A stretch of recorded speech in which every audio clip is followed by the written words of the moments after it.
Teknolojinin iç dizayn kurallarına uygun olarak yapıtlanmış olan DNA'dan bahsediyorduk. DNA, ilahi teknolojinin iç dizayn kurallarına uygun olarak tanzim edilirken, bu tanzim ediliş esnasında belli bir programın dahilinde olduğunu da söylemiştik. Bu program neydi? Tanrısal öz programdı. Tanrısal öz program, bir varlığın, daha doğrusu bir tanrısal özün çekirdek dünyada deneyim yapacağı uydu bilinç potansiyelinin devreye sokacağı kişilik hallerinden, deneyim hallerinden, evrim hallerinden, görev hallerinden hepsini kapsayan bir programdan bahsediyoruz aslında. Bunun kayıt altında olması gerekiyor. Bunun kayıtlandığı yer neresi dedik? Yine porlar. Porlarda neden kayıtlanıyor? Tanrısal öz kendisine ait öz bilgiyle öz gücü devreye sokabilmek için. Ve tüm bunu yaparken sonsuz sayısız alternatiflerce yapıyor demiştik. Bir de çekirdek dünyanın seyrine bakmıştık. Çekirdek dünyanın varoluş programı var. Varoluş programı demek ki daha önceden tasarlanmış bir şeyden bahsediyoruz. Kimler tarafından tasarlanmış?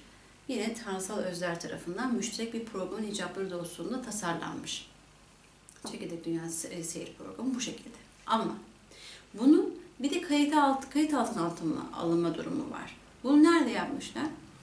Dinler tarihinde levh-i mahfuz, ruhsallıkta akışık kayıtlar, Aksoyramotu bilgelik öğretisinde ise çekirdek dünya deneyim boyutsallığı akışık kayıtlar bilgi blokasyon merkezi adı altında bilinen canlı kristal oluşları nakşedilmiş durumda. Neler? Çekirdek dünyada fonksiyon vurgulayacak her bir ünitenin, her bir bilincin, çekirdek dünyada sürdüreceği faaliyetler, detayına, tüm asıllarıyla ve alternatiflerle kayıt altına alınmıştır. Ve buradaki kayıtlar direkt insanın biyokompütörüyle de iletişim halindedir.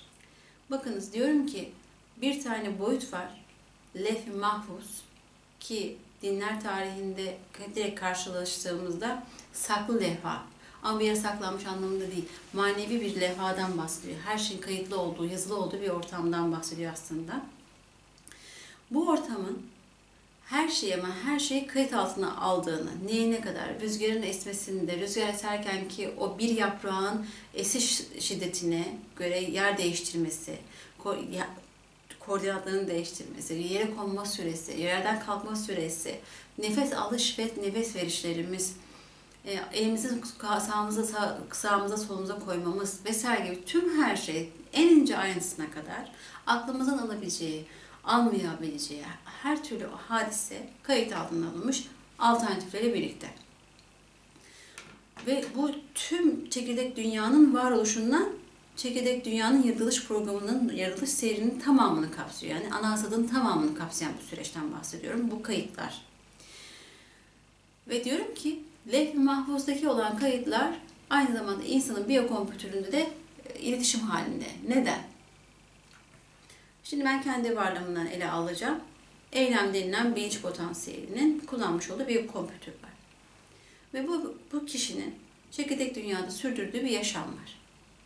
Bu yaşam asılları ve alternatifleriyle özlüğünün, tanrısal özlüğünün biyokompütüründeki hücrelerin çekirdeklerindeki DNA'lara nakşetmiş olduğunu da biliyoruz.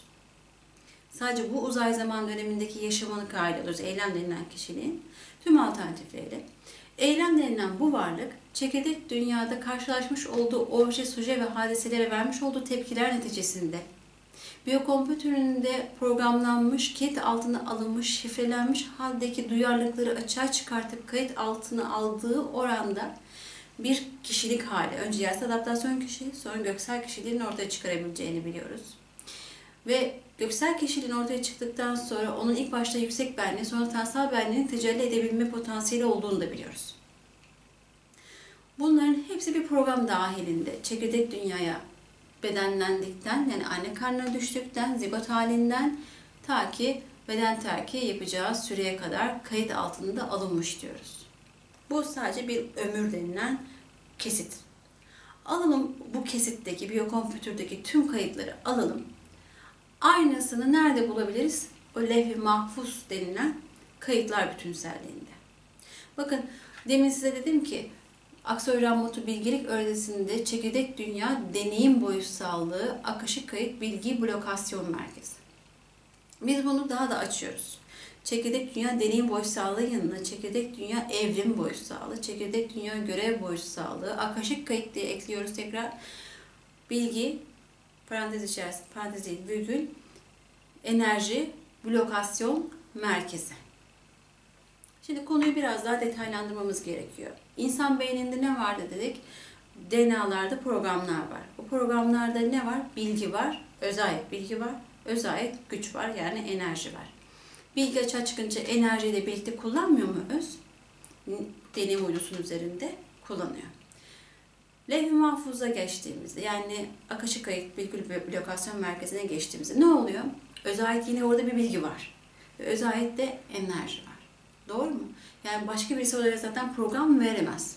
Her öz kendi levh-i mahfuz kayıtlarını kendisi oluşturur. Ve kendisi kendi programını tayin eder. Ve başında nezaretçi topluluklar kurulur. Orada işte nizami bir topluluk var. Bunları ilerleyen derslerde çok daha detaylı göreceğinizden emin olabilirsiniz. Şimdi buradaki kayıtlarda hem bilgi var hem enerji var. Kime ait? Öz'e ait. Öz buraya neyi kayıtlamış? Çekirdek dünyada sürdürebileceği deneyimi, evrimi, görev boyutuyla alakalı kayıtları buraya tüm alternatifleri. Alternatifler derken neyi kastediyorum? Hemen burada belirteyim. Bir asıl programımız var, bir alternatifimiz var. Bu iki arasında, skala arasında gidiş gelişler var. Çok grafik bir yapıya sahip olduğunu söyleyebiliriz bu açıdan baktığımızda. Alternatif, gidilmemesi gereken yollar sınırı. Nedir o? Pozitif değil de negatif mahiyette. Asıl programda tamamen pozitif mahiyette programın devam etmesi.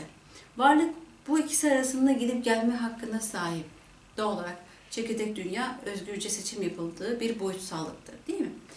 Bu seçimleri yaparken varlık zikzaklar çizebilir, düşebilir, kalkabilir. İş tarif edilme sistemini kullanan öz, ilk derslerimizde bahsetmiştim. Varlığı sürekli doğru yola iletmek için impulslar atar. Onu öğretir, gözetir, denetir, her şey tabi tutar. Neden? Kendisine ait öz programı devreye sokabilmesi için. Ne kadar? O varlığın potansiyeli kadar. Ve gelelim yine levh-i mahfuza, özün enerjisinin ve bilgisinin bloke edildiği o koordinata. Blokasyondan kasıt orada bir yığın teşkil ediliyor demeye çalışıyoruz. Şimdi varlık, çekirdek dünyadaki varlık kendi beynindeki kayıtlardan asıl olanlarını açtığı zaman, yani özünün istediği şekilde programları açtığı zaman ne oluyor? O zaman levh-i mahfuzdaki kayıtlara uygun da gittiği kabul ediliyor. O zaman oradaki kayıtlar da aktif hale geliyor. Çünkü ne diyoruz? Akışık kayıtlar bilgi blokasyon merkezi. Orada tüm alternatifleri var. O tüm alternatiflerin de tekrar kayıtlanması söz konusu. Varlık hangisini seçmiş? En ince detayına kadar orada var. Varlık seçtiği adım, yaptığı seçimler, attığı adımlara göre beyindeki kodları açarken levh-i mahfuzdaki kendine has kayıtları da aktive ediyor. Ve hesap günü, din günü, saffet günü denilen dönemlerde de bu kayıtlar tekrar gündeme getiriliyor. Varlığın yapmış oldukları gözlerin önüne seriliyor. Ne zaman? Ana hasat döneminde tabii. Evet, sonuçta özüne uygun programlardan hangisi derken aslında şunu söylemeye çalışıyorum. Aslında uygun olanı devreye soktuğu zaman bilinç, akışık kayıtlarda kendisine özel bir enerjiyle desteklenmesi söz konusu. Bu enerji ne için kullanıyor? Özüne yakınlaşmak için, öz programını daha çok devreye sokmak için, nasıl diyeyim, güdümleyici enerji niteliği taşıyor aslında. Bu çekirdek evren deneyim boyutsallığı akışık kayıt bilgi blokasyon merkezindeki aktive edilmiş enerjinin kullanım amacını anlatıyorum. Varlığı güdümleyici, bonus enerji gibi düşünebilirsiniz. Ve bu şekilde varlık daha kendine has sıratel müstakimde, yani doğru yolda yol kat edebilir hale gelebiliyor. Asıl programına uygun hareket edebildiği sürece. Edemediği takdirde ne oluyor? Alternatiflerini açıyorsa asıldan uzaklaştığı kadar özünden gelecek enerji de azalıyor. Veya özüne ait bilgiler de azalıyor. Yani duyarlılıklar açığa daha az çıkıyor. Ne oluyor peki? Kendisine uygun olmayan, makbul olmayan olguların ortaya çıkmasını sağlıyor. O olguları da biz ne diyoruz? Egosal benliğin çıkıntılı halleri.